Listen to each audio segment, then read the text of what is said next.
Auzubillahiminasyaitonirrajim. Bismillahirrahmanirrahim. Assalamualaikum warahmatullahi wabarakatuh.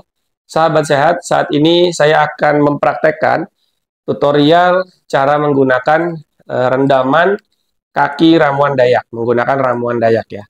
Yang perlu diketahui bahwa ramuan dayak ini tidak untuk dikonsumsi, tapi dia untuk penggunaan rendaman kaki dan tangan. Jika ada masalah dengan kesemutan, kebas, kram, saraf kejepit, dari bagian sini ya, ulu hati ke bawah, itu teman-teman bisa menggunakan rendamannya di kaki. Kalau bagian ulu hati ke atas, keluhan jantung, paru-paru, ya, sakit belikat, kemudian sakit ke wilayah kepala segala macam, itu rendamannya di tangan. Dia menggunakan stimulasi refleksi dari tangan, ya, hanya menggunakan rendaman saja. Yang perlu kita siapkan adalah ramuannya. Ini sekitar 15 gram, ya teman-teman bisa ambil kalau dari botolnya itu sekitar 2 sendok, ya 2 sendok, sendoknya sudah disiapkan juga di dalam botolnya itu, ya ini ada 15 gram untuk satu rendaman, ya. Nah satu rendaman ini bisa digunakan untuk 12 jam, sehingga misalnya pagi mau direndam, lalu kemudian nanti sore mau direndam lagi, itu masih bisa dipakai. Tinggal tambahkan es batu saja, gitu ya. Kemudian ini rendaman ini cukup satu kali. Kalau mau dipakai lagi besoknya harus ganti air baru dan es batu lagi, sama ramuannya, ya. Ini sekarang saya akan mempraktekkan. Jadi teman-teman yang dibutuhkan adalah air, ya. Airnya itu sekitar 2 liter. Lalu kemudian pakai es batu ya. Kita menggunakan es batu. Tidak menggunakan air hangat, ya. Ini es batunya berapa? Es batunya itu 1 kilo, ya, untuk air 2 liter.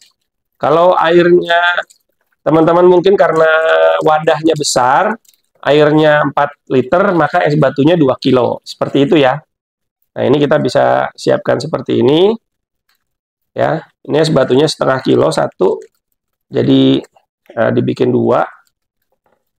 Ya. Kita siapkan dulu es batunya.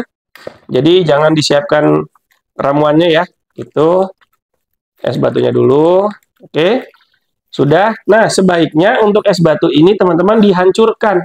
Ya, tidak gelondongan seperti ini agar bisa mengelilingi si kakinya ya. Gitu.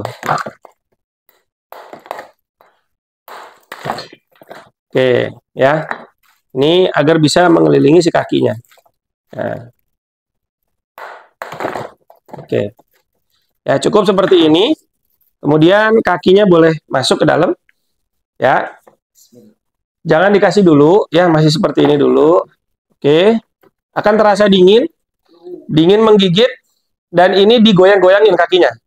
Nah, digoyang-goyangin kakinya. Kalau dingin digoyang-goyangin. Setelah itu, oke, baru kita masukkan ramuannya, kelilingin seperti ini, kemudian kita aduk ya, kita aduk seperti ini. Kalau nggak kuat ya, di 5 menit pertama itu adalah proses kaki hipotermia, mengalami hipotermia. Dia akan ada penyempitan di pembuluh darah, makanya langsung merah. Coba diangkat. Nah, dia langsung merah kakinya. Karena apa? Karena darah itu akan mengumpul semua ke bawah, gitu ya. Jadi darah akan ngumpul semua ke bawah sehingga nanti pembuluh darah baru akan ngebuka. Nah, awalnya harus distimulasi dengan pendinginan dulu supaya pembuluh darahnya mengecil dulu, lalu nanti darah akan mendorong memompa ke bawah, baru pembuluh darahnya akan melebar kembali. Sistemnya begitu. Nah, dimasukin. Oke. Ini tidak perlu dipijit-pijit ya. Kalau misalnya masalahnya sampai ke atas di sini, maka bisa ambil gayung lalu diguyur. Gitu ya, cukup diguyur aja begini, diguyur. Di 5 menit pertama akan terasa sangat sakit ya. Nanti setelah lewat 5 menit kedua, ini kan hanya 15 menit.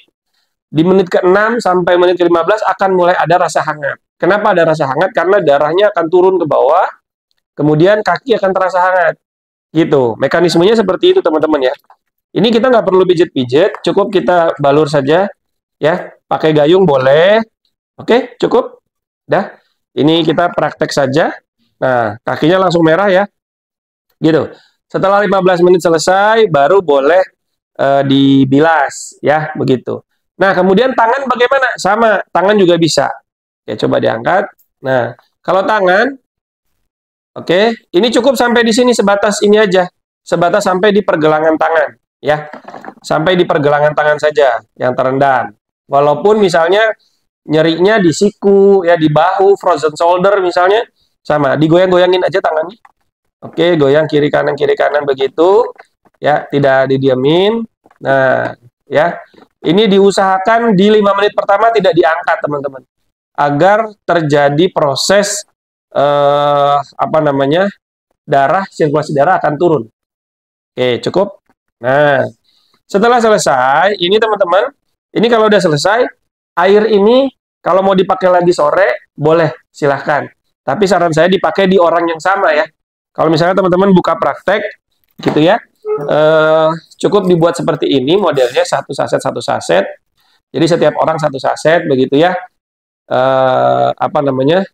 Kalau misalnya dia sore datang lagi, saya pakai di air yang sama. Tapi kalau enggak, kalau ganti orang ya ganti air, ganti ramuannya. Seperti itu dulu. Mudah-mudahan teman-teman bisa mempraktekannya.